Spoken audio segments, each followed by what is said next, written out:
HIV और ads एक virus के कारण होता है। HIV ह्यूमन इम्यूनोडिफिशियंसी वायरस होता है और AIDS is acquired immunodeficiency syndrome. इस बीमारी में हमारे शरीर की प्रतिरोधक क्षमता या इम्यून सिस्टम कमज़ोर पड़ जाता है। हमारे शरीर के जो लक्षण होते हैं वो शुरुआत में सर्दी, खांसी, बुखार और कई बार लंबे समय तक दस्त हो सकते हैं।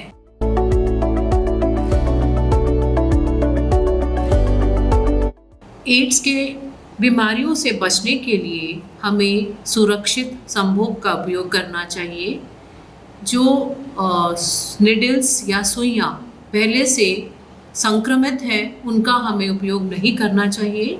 यह बीमारी माँ से गर्भित बच्चे में भी फैल सकती है, इसलिए अगर माँ HIV या एड्स से संक्रमित है तो उसे दवाइयाँ दी जानी चाहिए और इस तरह हम आने वाले बच्चे में इस बीमारी को रोक सकते हैं।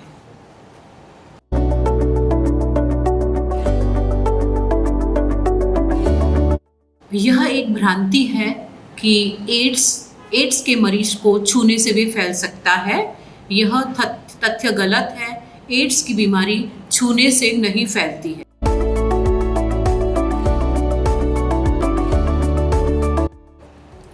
एड्स किसी भी उम्र के व्यक्ति को, चाहे वो स्त्री हो या पुरुष हो, उसको प्रभावित कर सकता है और जैसा मैंने पहले बताया, असुरक्षित संभोग या संक्रमित रक्त का अपने शरीर में चढ़वाने या संक्रमित माँ से यह बच्चे में प्रवेश कर सकता है।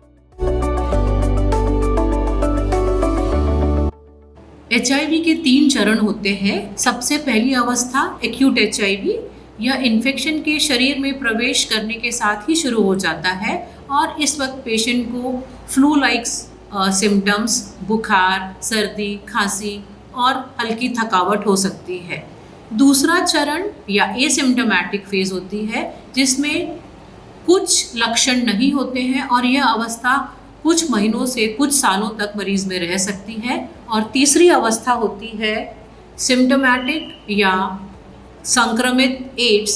इसमें पेशेंट को बुखार आना, चमड़ी की बीमारियां, सारे इन्फेक्शन जैसे TB के इन्फेक्शन, फंगल इन्फेक्शन, महीनों तक पेशेंट को लूज मोशन या दस्त हो सकते हैं। पेशेंट की प्रतिरोधक क्षमता कम होने के कारण वह किसी भी इन्फेक्शन से ग्रसित हो सकता है।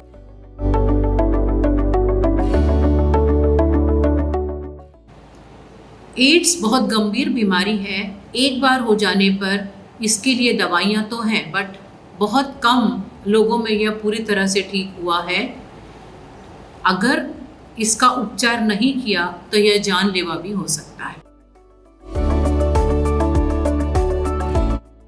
एड्स का इलाज संभव है अगर सही समय पर इस बीमारी का निदान लग जाता है तो एंटी रेट्रोवायरल थेरेपी या जो दवाइयाँ वायरस के अगेंस्ट काम करती हैं उन्हें लेकर इस बीमारी का इलाज संभव है।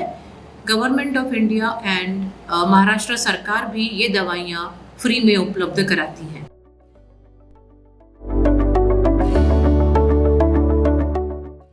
एड्स एक क्रॉनिक बीमारी है या एक दीर्घकालिक बीमारी है। एक बार होने के बाद ये सालों साल मरीज के अंदर रह सकती है। अगर इलाज कराया गया तो मरीज ऑलमोस्ट और नियर नॉर्मल लाइफ अपनी व्यतीत कर सकता है।